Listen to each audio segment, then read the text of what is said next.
오늘 소개해드릴 책은 부자 되는 책 읽기. 지은이는 오이완, 출판사는 금토, 책벌레 아빠의 쌍둥이 딸 동공부. 오이나님은 도서 인플루언서로 제주도 서귀포시 남원에서 출생해 지금도 살고 있다고 합니다. 농업 선진국 뉴질랜드에 유학해 농업 경영과 마케팅을 공부하고 현재 중견 리테일 브랜드 창업 멤버로 일했고 1호점을 시작해 2호점, 3호점, 4호점을 내고 직수입과 유통, 도매업으로 확장하는 전 과정을 함께했다. 사업의 성장이 나의 성장과 직결된다는 사실을 깊이 체험하고 고향으로 돌아와 생산 과잉에 늘어선 감귤 수출부터 시작해 무역, 교육, 농업, 3가지 사업을 이끌고 있다. 누구에게도 구속받지 않고 자유롭게 내 책임, 내 힘으로 일어서는 것을 목표로 칠부 능선에 올라섰다. 알아야 이긴다. 많은 책을 통해 의식을 깨우고 지식을 넓히며 근거가 확실한 자신감을 키웠다. 책에서 발견한 귀중한 보물을 모두에게 알리기 위해 책 읽기와 책 쓰기에도 매진 중. 헉헉, 바쁘고 숨차다. 그래도 얻은 게 많다. 출간 서적으로는 앞으로 더 잘 될 거야. 생각의 빛, 촌스러워도 괜찮아. 마음 세상. 쓰면 이루어진다. 생각의 빛. 인스타와 매일 블로그도 운영하고 계시네요. 부자 되는 책 읽기. 책벌레 아빠의 쌍둥이 딸 동공부. 네. 목차는 서문으로는 돈은 세상을 움직이는 혈액이다. 1장, 유익한 사람에게 돈이 모여든다. 2장, 세상의 눈부신 변화를 앞에서 보라. 3장, 인간은 배우면 돈의 미래가 보인다.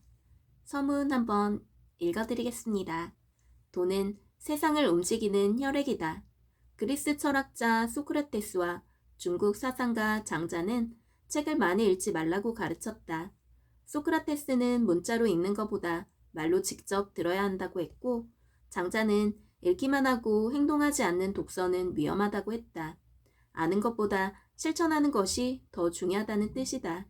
기억 실험을 개척한 독일 심리학자 헤르만 에빙하우스의 연구 결과를 들지 않더라도 일정 시간이 지나면 사람의 기억력은 서서히 망각한다.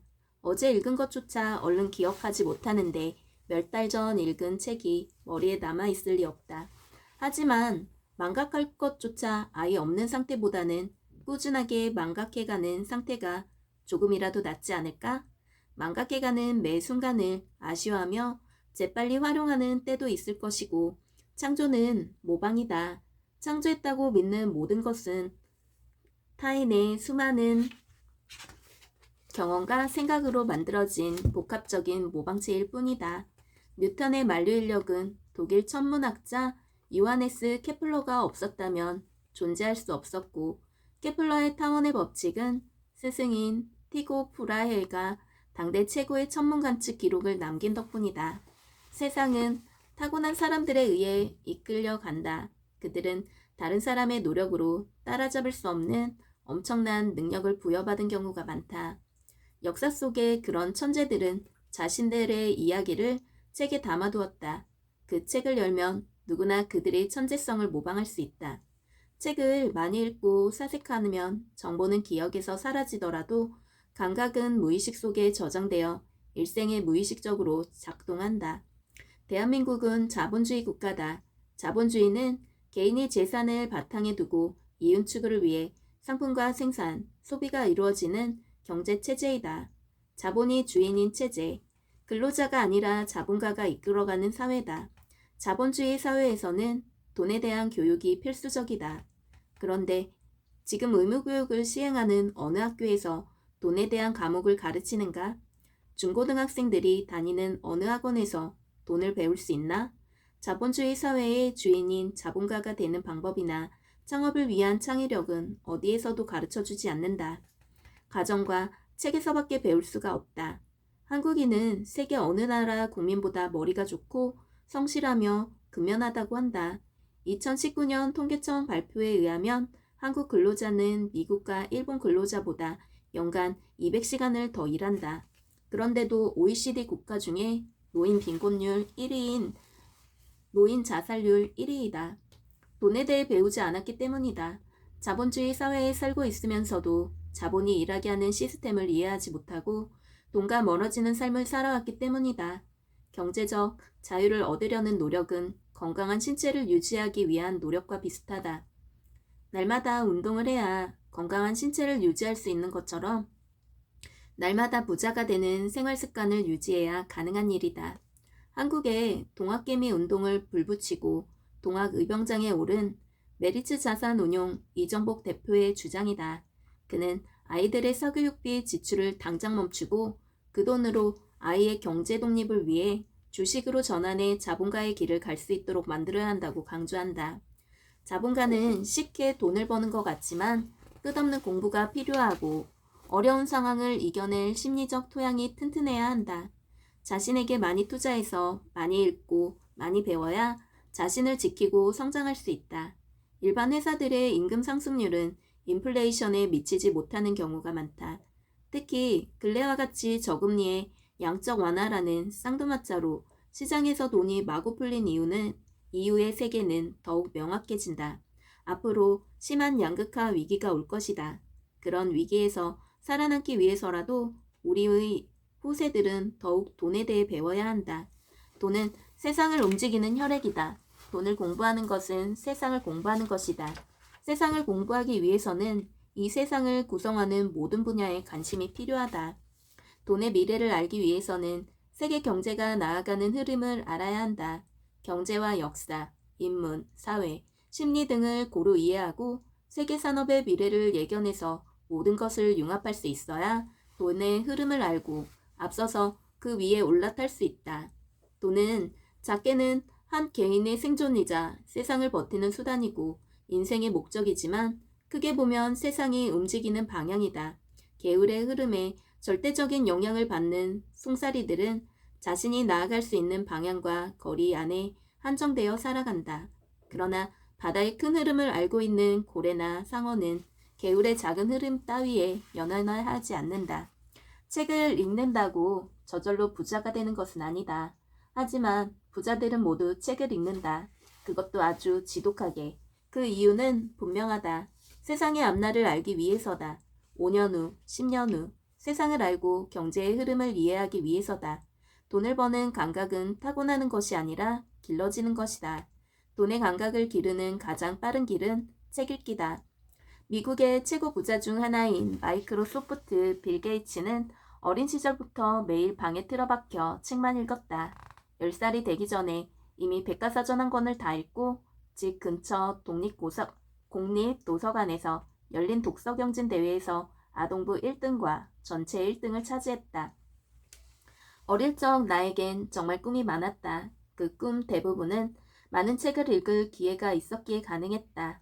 다시 강조하건대 자본주의 사회를 살아가기 위해서는 가장 중요한 것이 자본이다. 자본은 곧 돈이다. 돈이 있어야 무엇이든 할 수 있다. 돈이 없으면 아무것도 할 수 없다. 인간의 행복은 돈과 관련이 없다는 말이 아무리 옳다고 하더라도 자본주의 사회에서는 자본이 없으면 모든 게 불가능하다. 그러므로 돈 없이도 행복할 수 있다는 말은 거짓이다. 이 책은 돈에 관한 책뿐만 아니라 역사, 인문, 심리, 뇌과학, 4차 산업혁명, 바이오 산업 등 전 분야를 망라해 부자의 길을 가려면 꼭 알아야 할 책 이야기를 들려준다. 돈은 경제학만으로는 실체를 알 수 없고 인간과 자연, 문화, 기술, 과학 등 다양한 분야를 터득해야 제대로 파악할 수 있다. 돈 공부는 인터넷과 유튜브로도 할 수 있지만 가장 좋은 방법은 활자를 통해서다. 책으로 하는 공부는 인터넷으로 할 때보다 훨씬 체계적이고 깊이가 있다. 읽으면서 생각하고 정리할 수 있으며 더욱 궁금한 점은 인터넷을 찾아서 살아있는 지식으로 바꿀 수 있다. 슈퍼리치들에게 배우는 돈 공부의 저자 신진상이 책에서 힘주어 말한다.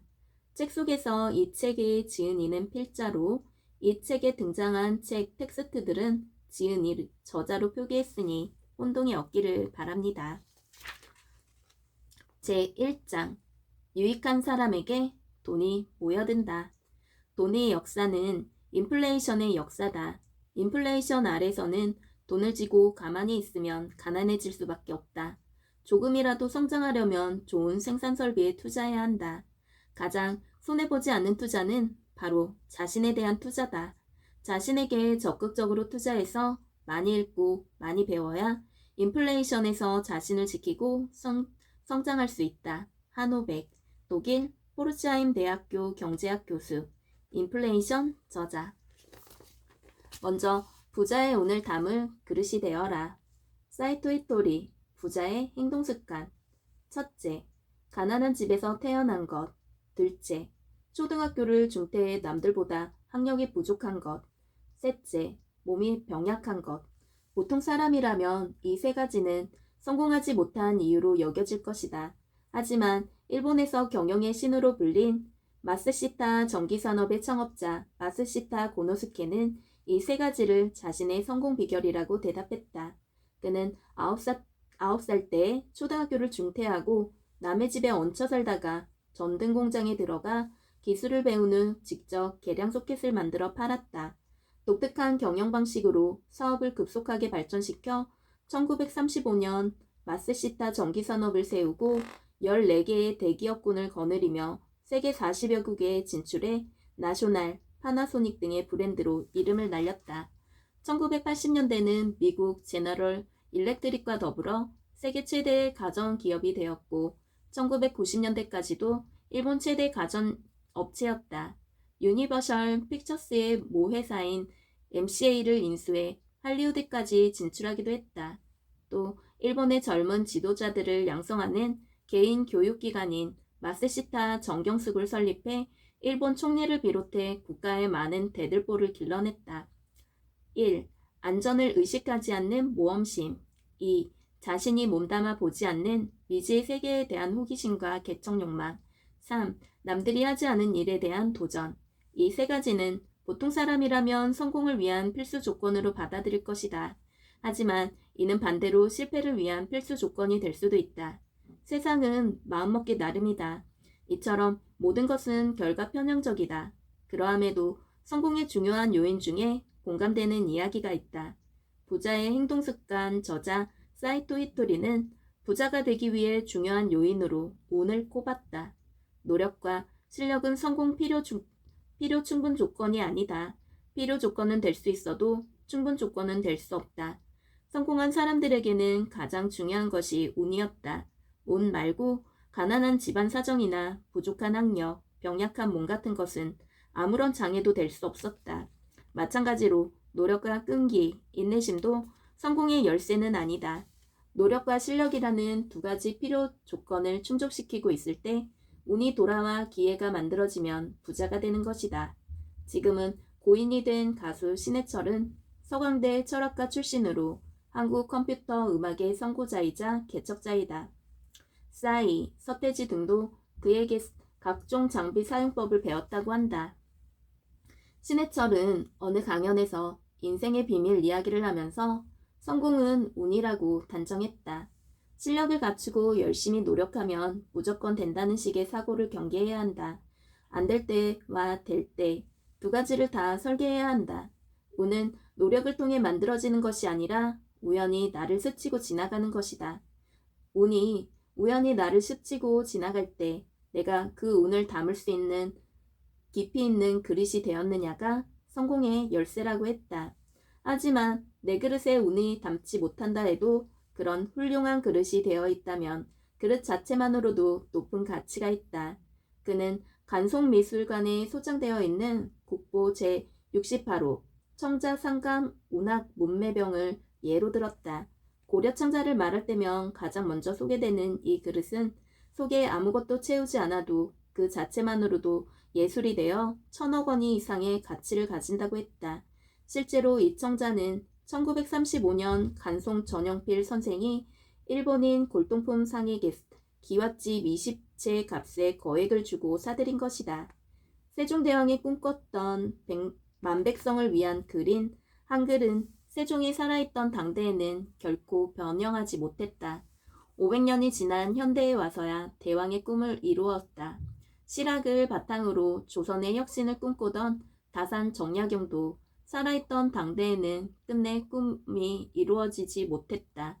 통일된 한반도의 문화강국을 꿈꾸던 김구 선생 또한 당대에는 꿈이 이루어지지 못했고, 안창호, 안중근 등 독립운동가들이 목표한 바도 그들이 생애에서는 이루어지지 못했다.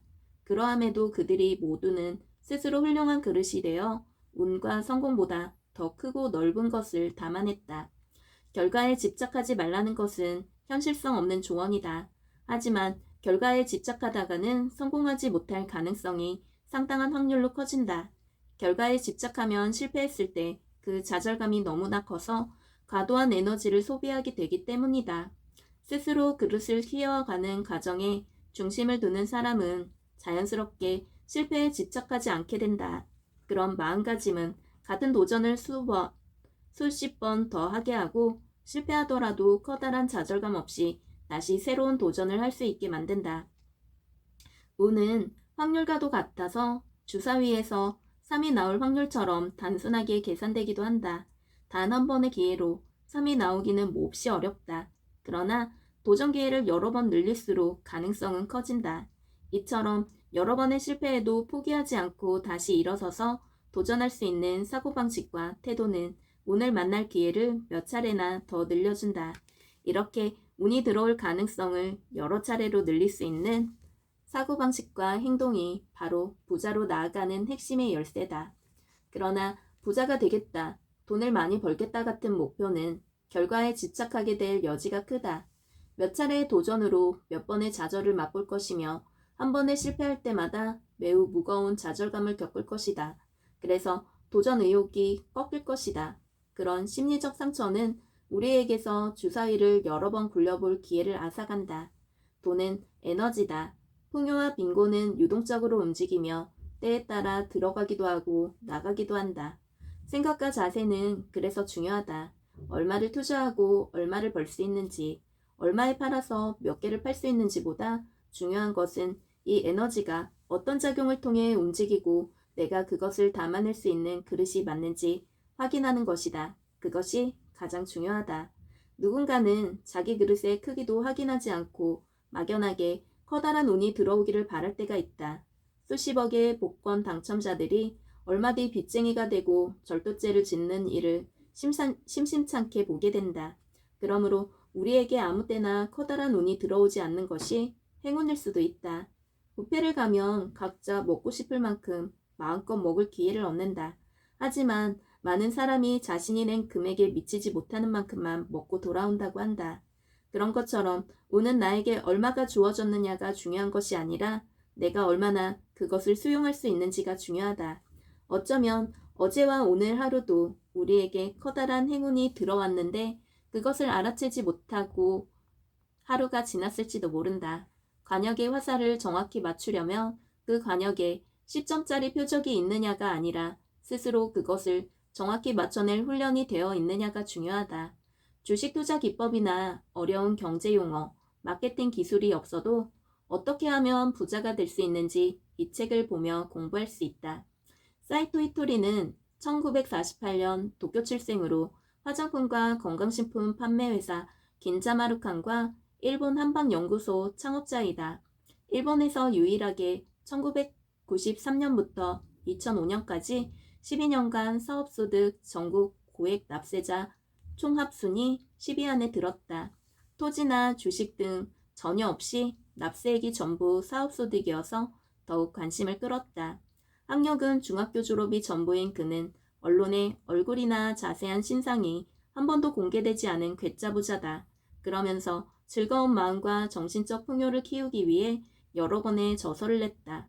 국내에 나온 책은 부자의 운, 부자의 인간관계, 철들지 않은 인생이 즐겁다, 돈의 진리, 상위 1% 부자의 통찰력 등이 있다. 이 세상은 풍요롭다고 생각하고 행동할 때 부의 에너지가 생긴다. 그가 성공을 대성공으로 이루어지게 할 수 있던 비결이다. 많은 사람은 말로는 부자가 되고 싶다, 돈을 많이 벌고 싶다고 하지만 뒤돌아서면 내가 정말 부자가 될 수 있겠어? 라고 자신을 의심하면서 부자가 되는 첫걸음조차 떼지 않는다. 입버릇처럼 말하는 이런 작은 에너지는 부자가 되는 기운을 빼앗는다. 부자와 가난한 사람의 행동 차이는 이미 여기서부터 갈린다는 것이다. 저자는 부자가 되기 전에 먼저 돈의 속성부터 파악하는 게 중요하다고 강조한다. 돈을 모으지 못하는 사람들은 돈은 곧 에너지라는 사실을 모른다. 에너지는 인간 활동의 근원인 힘을 뜻한다. 자신의 마음을 잘 살펴서 그 마음을 어떻게 쓸지에 따라 부자가 될 가능성이 커진다. 돈을 부르는 행동의 첫 단계는 자신이 가진 생각과 잠재의식을 통해 진심으로 부자가 되고 싶은지, 돈을 존중하고 잘 다룰 마음의 준비가 되어 있는지부터 확인하는 것이다. 그렇지 않으면 아무리 부자가 되고 싶어도 돈이 따르지 않고 돈을 모으고 부자가 되더라도 쉽게 무너져 버린다. 부자들은 생각을 재빨리 행동으로 옮긴다. 실패가 두려워도 먼저 행동에 나서고 바로잡음을 반복해 목표를 이루기 위해 끊임없이 노력한다. 실패를 패배로 보지 않고 하나의 과정으로 인식하기 때문이다. 주변에 부자가 된 사람들을 유심히 살펴보라. 그들이 자신의 잠재력과 기회를 통해 성공을 만드는 데는 이런 인생의 원리가 숨어 있다. 생각에는 엄청난 힘이 숨겨져 있다. 마음속에 신을 불러내면 기적이 이루어진다. 생각이 가난하면 결코 부자가 될 수 없다.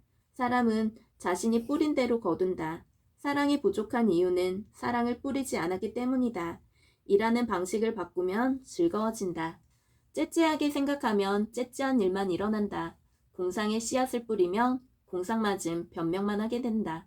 행복을 옆에 사람들에게 나누어주면 주변까지 밝아진다. 저자가 말하는 이 책의 포인트 중 일부이다. 거대한 칼날위를 달리는 인플레이션. 하노백, 우르반 바허, 마르코 헤르만. 인플레이션. 돈이 최고다. 이 말이 바로 자본주의라고 생각하는 사람들이 많다. 사전적 의미로 보면 자본주의는 사유재산제의 바탕을 두고 이윤을 획득하기 위해 상품의 생산과 소비가 이루어지는 경제체제다. 현대에는 지극히 당연해 보이는 이 경제체제의 핵심도 역사적으로는 결코 당연하지 않았다. 조선시대에는 안거래를 하거나 경계를 넘어온 자는 사형으로 다스린다라는 글이 새겨진 약조제 찰비를 부산에 있는 외관 앞에 세우기도 했다. 실제로 이 비가 세워진 뒤 한 일본인이 인삼을 밀무역하다 사형을 당한 일도 있다. 국가나 공동체 이념이 개인의 자유와 권리보다 더 중요시되던 중세시대에 국가는 왕조를 중심으로 한 전체주의의 형태였다. 국가는 권력의 핵심인 군사력과 경제력이 사유화를 절대 인정하지 않았다. 전체주의에서 경제활동은 모두 국가의 몫이었고 이를 조금이라도 침범하는 것은 반란과 같은 의미로 엄하게 다스렸다. 자본주의에서 생산의 핵심은 노동력이 아니라 생산수단이다. 일을 잘하는 근로자보다 사유화된 생산수단이 더 중요하다. 회사를 위해 오래 일해온 근로자보다 단 하루라도 회사 주식을 소유한 자가 회사의 소유주가 되는 권리를 가진다. 현대와 같은 자본주의가 이루어지기까지 어떤 과정들이 있었을까? 자본주의는 사회와 문화의 여러 요소가 오랫동안 복합적으로 축적되어 이루어진 현상이다. 개인의 소유를 인정받은 기업들이 자유롭게 생산과 판매 활동을 하며 이를 허가해준 국가에 세금을 내는 지금의 형태에 이르기까지 숱한 곡절이 있었다. 자본주의는 인간의 탐욕에 기반을 두고 있다는 사실을 알 수 있다. 지폐의 역사를 보아도 그렇다. 지폐는 아무런 가치도 없는 작은 종이에 불과하다. 이런 작은 종이가 어떻게 재화와 교환하는 가치를 얻게 되었을까? 이는 황금을 향한 인간의 탐욕에서 출발했다. 황금을 아무리 좋아한다고 해도 자유롭게 소유하기는 쉽지 않은 일이었다. 보관도 어렵고 거래도 어려우며 휴대는 더욱 어려웠다. 그래서 사람들은 금 세공업자를 이용하기 시작했다. 금을 세공업자에게 맡겨놓고 보관증을 받아서 이것을 금 대신 소유한 것이다. 이 보관증은 언제든 금을 찾아 사용할 수 있는 권리를 지니고 있었다. 사람들은 금을 직접 거래하기보다 편리하게 보관증을 거래하기 시작했다. 이렇게 해서 인류 최초의 은행과 지폐가 생겨났다. 보관증을 은행으로 가지고 가면 언제든 금으로 바꿔주는 금태환 제도는 상당히 오랜 기간 통용되었다. 이런 근본이제는 2차 세계대전까지 유지되었다가 1944년 미국 뉴햄프셔주의 브레턴 우즈에서 열린 브레턴 우즈 협정을 통해 막을 내렸다. 이 국제통화제도 협정은 44개국이 참여한 연합국 통화금융위원회에서 탄생했다. 이 협정에 따라 국제통화기금 IMF와 국제부흥개발은행 IBRD가 설립되었다. 브레턴 우즈 협정을 통해 금에 고정되어 있던 화폐 가치는 유동성을 지니게 되었다. 이런 유동성은 환율이라는 형태로 다른 나라들과 가치관계를 정립했다. 실질 가치가 없는 지폐가 브레턴 우즈에서 금으로부터 독립할 수 있던 것은 성숙한 자본주의의 힘이었다. 이 무렵 인간의 탐욕은 아무런 생산활동을 하지 못하는 반짝이는 광물이 아니라 불타는 지하자원인 석유로 옮겨졌다. 석유는 금과 다르게 꾸준히 소비되며 수요를 발생시켰다. 수요가 많아지자 생산품 가격이 올랐다. 생산품이 꾸준히 소비되면 수요와 공급이 적정 수준에서 조절이 된다. 이런 수요와 공급의 곡선에 의해 적정 가격이 형성되고 다시 생산량 증가와 소비 증가가 거듭되면 인플레이션이 발생한다. 인플레이션은 물가가 큰 폭으로 오르는 것을 말한다. 필자는 인플레이션의 요인은 인구 증가라고 생각한다. 산업혁명으로 폭발한 생산력을 더욱 폭발적인 인구 증가가 흡수할 수 있었다. 인구가 증가하고 시장이 넓어지면 수요가 많아지고 공급보다 수요가 많아지면 물가가 상승한다. 자본주의는 소비를 기반으로 성장한다. 소비하지 않으면 물가는 상승하지 않는다. 20세기 초 서구 열강들은 어느 나라나 식민지를 두고 있었다. 식민지는 저렴한 자원과 노동력을 지원할 수 있는 공급처이자 생산된 물품을 판매할 수 있는 소비시장이었다. 꾸준한 소비가 자본주의를 지탱하던 시기에 식민지 쟁탈은 국가의 당연한 필수 과제였는지도 모른다. 이런 식민지 쟁탈은 세계 1차 대전을 불러일으켰다. 서구 열강들은 어떻게든 명분을 내세워 식민지 쟁탈 전쟁을 벌였고 여기서 독일이 항복하면서 해외 식민지를 모두 포기하고 막대한 배상금을 부과받았다. 독일이 국내 경제를 지탱하던 식민지를 잃고 배상을 위해 화폐를 무분별하게 찍어내자 엄청난 초인플레이션이 닥쳐왔다. 살인적인 초인플레이션과 재정 파탄, 통화 위기, 대량 실업에 시달리다 못해 이를 타개하기 위해 독일의 나치가 등장했다. 나치에게는 일자리 창출과 화폐 회수가 절대적인 목표였다.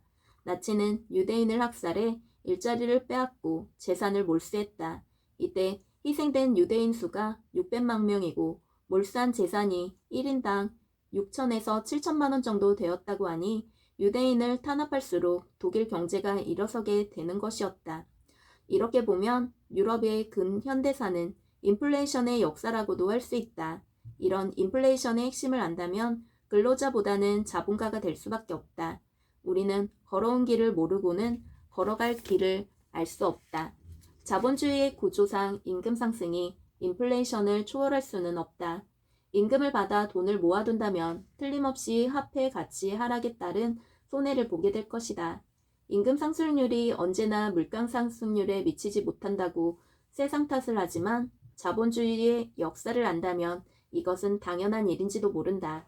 이 책은 필자가 성인이 되어 읽은 책 중 최상위로 여기는 몇 안 되는 책 중 하나다. 역사, 문화, 경제를 비롯해 많은 분야를 다루고 있는데 후반부로 가면 자기계발 영역까지 나온다. 아무것도 하지 않고 가만히 있으면 가난해질 수밖에 없는 인플레이션 구조 속에서 조금이라도 성장하기 위해서는 좋은 생산 설비에 투자해야 한다. 이 중 가장 손해를 보지 않는 투자는 바로 자신에 대한 투자라고 저자는 조언한다. 자신에게 많이 투자해서 많이 읽고 많이 배워야 인플레이션 속에서 자신을 지키고 성장할 수 있다. 이 책은 부자들이 인플레이션으로부터 돈을 보호하는 법, 저금리 시대에 수익성 있게 투자하는 법, 위기의 노후를 현명하게 설계하는 법까지 소개한다. 지난 2000년간의 세계 경제 흐름부터 오늘날 소시민들의 가계 경제에까지 영향을 미쳐온 인플레이션에 대해 거대하고 놀라운 통찰이 펼쳐진다. 현대를 살아가면 특히 생활의 여유를 가지고 잘 살아가려면 반드시 읽어야 할 책이다. 저자 하노백은 독일의 투자가, 은행가, 경제기자, 경제학 교수로 활동하는 경제학자로 마인츠 대학교를 졸업하고 그곳에서 박사학위를 받았다.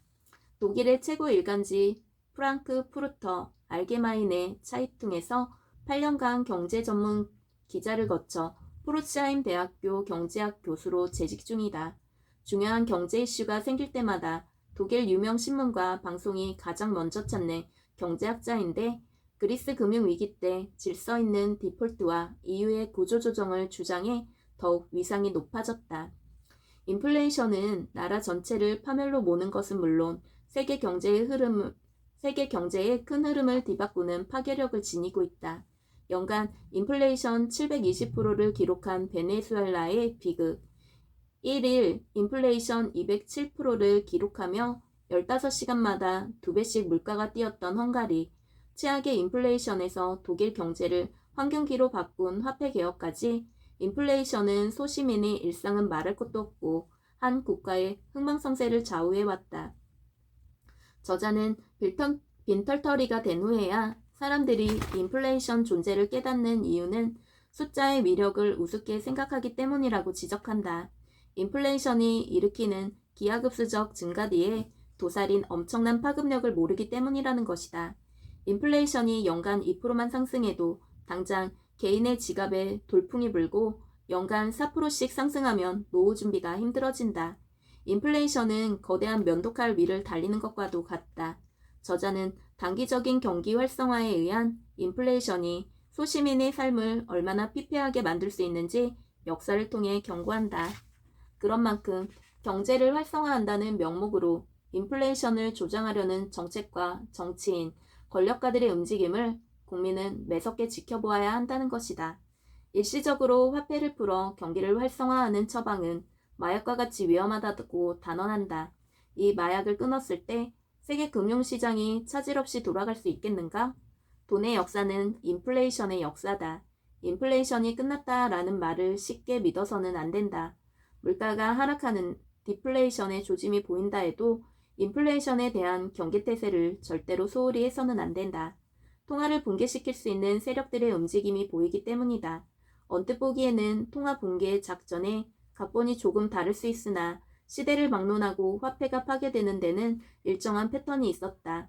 국가가 부채를 처리할 때도 인플레이션만큼 매력적인 방법은 없다. 이러한 폐단을 막기 위해 중앙은행의 독립성을 보장해야 한다는 주장이 등장한 것이다.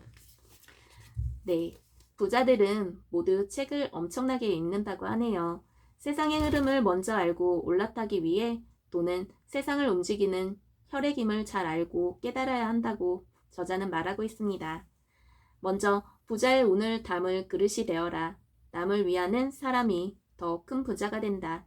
책을 많이 읽으면 세상의 흐름을 안다. 부자는 태어나지 않고 길러진다. 동학 의병장의 금융 문맹 퇴치법. 인식 1g을 바꾸려면 교육 1T가 필요하다. 한반도 경제통합으로 제2위 부국을 스마트폰으로 폭발하는 인류의 학습 능력. 미래의 모든 기회는 게임 안에 있다. 로봇에게 일자리를 먼저 빼앗기는 직업. AI 시대를 앞서서 나갈 인간다움. 인류는 새로운 공간을 찾아 달려나간다. 플랫폼 바다에서 익사하지 않으려면 자신을 잘 알리는 사람이 몸값을 올린다. 세계 질서의 대격변이 닥쳐온다. 심각한 위기 속에 기회가 숨어있다. 앞으로 엘리트는 혁신가를 이길 수 없다. 인간은 입만 열면 거짓말을 한다. 구글이 밝혀낸 인간의 충격적 욕망. 놀라지 마. 짧은 명상이 행운을 부른다. 네, 오늘의 책 소개는 여기까지고요. 네, 여러분 모두 부자 되시길 원하시죠? 부자 되는 책 읽기. 이 책을 추천드립니다. 예, 오늘도 이렇게 들어주셔서 감사합니다. 행복한 하루 되십시오.